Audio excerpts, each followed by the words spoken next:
Welcome to the third and final video from chapter 11, where we will talk about cognitive stages and Piaget's cognitive development theory, as well as careers and work. So let's begin with cognitive stages. And, we did talk in a couple of chapters ago about Piaget's fourth and final stage, the formal operational thinking stage. What Piaget says is that you enter into the stage sometime in early adolescence, between the ages of about 11 and 15. You reach this fourth and final stage. Remember, formal operational thought is more idealistic, more logical, more abstract, and hypothetical types of thinking. Uh, so, what Piaget proposes is that this final stage will characterize adolescents as well as adults. That your type of thinking, the way your brain works and thinks, will not change again once you reach this final stage in adolescence. He did believe that young adults are more quantitatively advanced in their thinking. That is, they have more knowledge than adolescents do. And he also agreed with the information psychologists that young adults especially increase their knowledge in a specific area. They start to specialize their knowledge differently than adolescents do. So he recognized that knowledge is still going to change. Adults know more than adolescents. Young adults know more than adolescents. They begin specializing in different ways that adolescents don't in their thinking. But these are quantitative differences. They know more in a certain area, and not qualitative differences. That is, he doesn't see it as a separate form of thought just because a young adult knows more and specializes more than an adolescent does. There are other theorists propose that we don't actually consolidate formal operational thinking until we get to adulthood. That is, it's been suggested that we become capable of formal operational thought during adolescence, but we don't really use it until adulthood. We don't really start using it fully until adulthood. So, you kind of start the process of thinking in new ways during adolescence, but it is not until adulthood that you get full use out of this new form of thinking. Once again, this is not Piaget's idea, but other theorists have suggested that it's a process that formal operational thought begins in adolescence, but is not completed until adulthood. Still, there are still other theorists who believe that there is a fifth stage, after formal operational thought, that there is a post-formal thought stage, that thinking really does change qualitatively once more, and that adults think differently than adolescents do. It's suggested that this post-formal thinking is more reflective, relativistic, and contextual in adulthood compared to adolescence, more provisional, and there's a recognition of how your thoughts are influenced by emotion more so in adulthood. One of the major differences in looking at what's different about post-formal thought, and if it indeed is a separate stage, is that it's suggested that adults think much more realistically than adolescents do. So remember, part of Piaget's formal operational thinking was idealistic thinking. And if you think about adolescence, it is a time of idealism. You're thinking about how things should be, and rather than how things are, and imagining how good something could be. For instance, I mean, thinking about things in terms of best case scenarios, and so like an adolescent, for instance, might think, I'm only going to do work that I love. I will never work at a job that's boring. But an adult's going to realize realistically that this just cannot hold up, that sometimes you have to do work that you don't enjoy just to make ends meet. So It suggested that what the shift is to more realistic thinking rather than idealistic thinking. Part of this is that the adult will recognize shades of gray much more, whereas an adolescent sees things as black or white. Things are either right or wrong, they're good or bad. And if you talk with adolescents, you will get this attitude a lot, that they have answers. They believe everything has an answer. Adults, on the other hand, really, embrace the grayness of subjects, that there isn't a right answer, that there's, there's multiple perspectives on any question, and that there isn't such a thing as being good or bad, people, there are parts of good and bad in every person or everything or every animal, and in that there's never such a thing as absolute right or absolute wrong. So it's all about embracing the contradictions that exist in life, and in the realistic world, that you have to often make compromises, and this is what they say shifts. If there is indeed a fifth stage, it is a realistic thinking stage, and you leave idealism behind. And so that person that never wanted to work at a job that they didn't like, realizes in adulthood that they want to get a car or they want to pay for an apartment, and they take some crappy job to that is going to help them afford the things they want.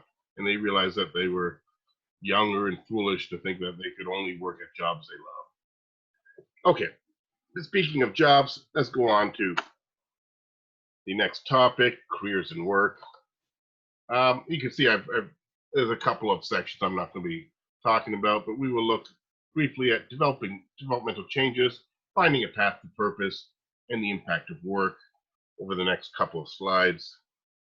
Before I dive into this section, I do want to point out there is a section on creativity that follows the section about Piaget's cognitive theory and the cognitive stages. I encourage you to read that section on creativity on pages 319 to 320. I am telling you right off the bat, there is a test item on it. I am not covering it. I'm leaving those 2 pages for you to read on your own. Okay, so once again, read the creativity section, 319 to 320. Okay, so let's dive into the careers and work section. As far as developmental changes, from mid-20s on, individuals seek to establish their emerging career in a particular field. Remember that we talked about the emerging adult stage in an earlier video, and that ranged from 18 to 25. And one of the characteristics was that you could still, explore and experiment during those years, and you didn't have to really make a final decision about your path in life and your occupation and things like that. But by about 25 or so, as you're leaving emerging adulthood, you are expected to, really formally enter into adulthood and have a clear path ahead of you. By 25, you should be finished with college or university studies, or at least be finish the initial stages, or you're working full time by then. You have a career path, and so this is why they suggest that starting after 25 or so, if roughly, that you start to establish your standing in a particular career, and that the direction you're heading. One critic of the current generation, though, is William Damon, Damon. He wrote a book entitled The Path to Purpose: Helping Our Children Find Their Calling in Life. And in this book, he's very critical of the current generation of adolescents and emerging adults,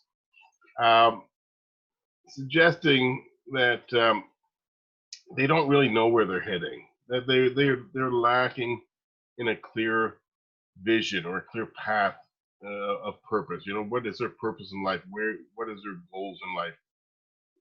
So he's suggesting that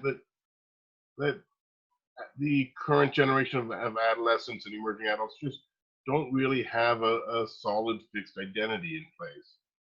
And as part of his research, he found in one study that only 20% of 12 to 22-year-olds had a clear vision of where they want to go in life.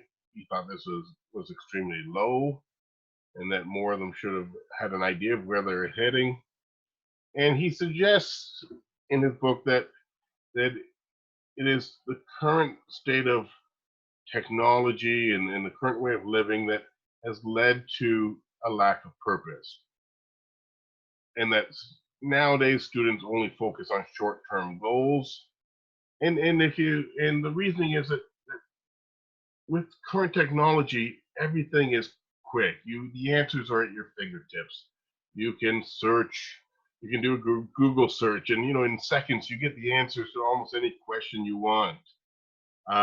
You can contact people, no matter where they are. If they have their cell phone on them, you can reach them and talk to them.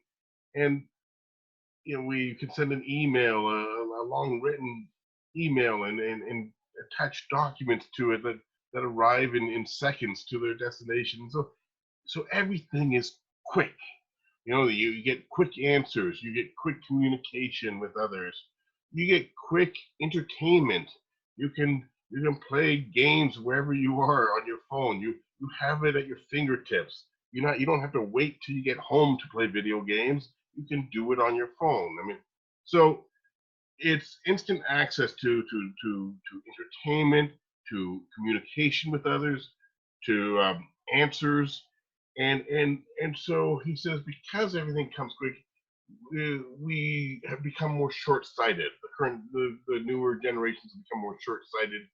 They don't look farther ahead. They don't have to engage their brains in planning the way that past generations did. In the past, if you wanted somebody to get a document, you had to plan. If you had to make a plan, you had to send, find the right envelope and the right amount of stamps and send it through the mail, knowing that's going to take up to a week to get there. And then if you need a response, it's going to be another week coming back to you, and so things took time. If I wanted to know some fact like what's the capital of Bangladesh, I mean, unless either I'd have to search through encyclopedias at home if I had any, or if I didn't happen to own encyclopedias, I would have to go to a library. I would have to plan for that. Oh, I'll stop at the library after school. And I'll have some time free, and I can look up in the library, find a book, search for the right book to find out what the capital of Bangladesh is, or whatever information I need. And so things took time. And trying to reach people by phone sometimes took time. You would miss them because they weren't at home. People didn't have phones with them. So if they weren't at home, they couldn't answer. And it was even a while before we even had answering machines.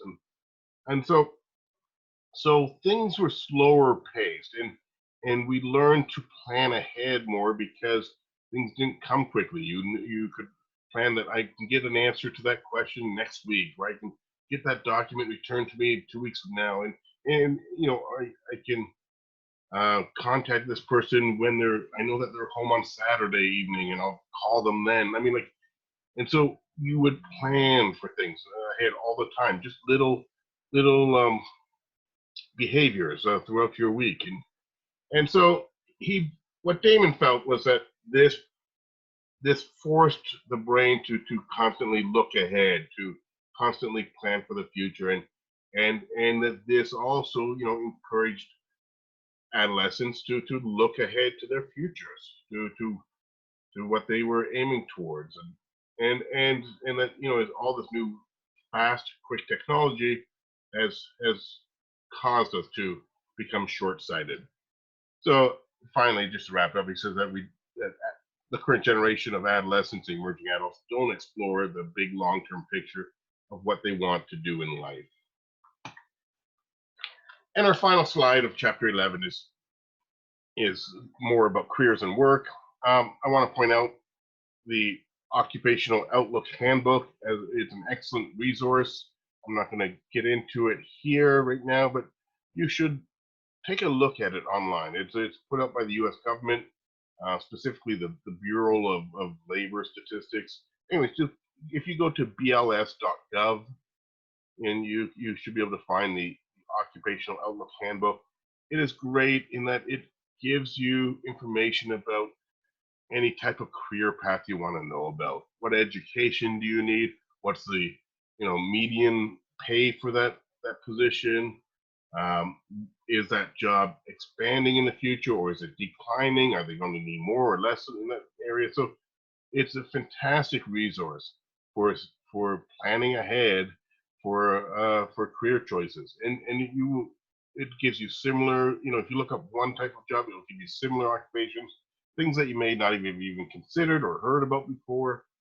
Excellent resource. I highly recommend people check it out. The Occupational Outlook Handbook at bls.gov. Okay, the impact of work. Most spend about a third of their lives at work. Wow, a third of your lives. Okay, working up to 50 hours per week in some cases.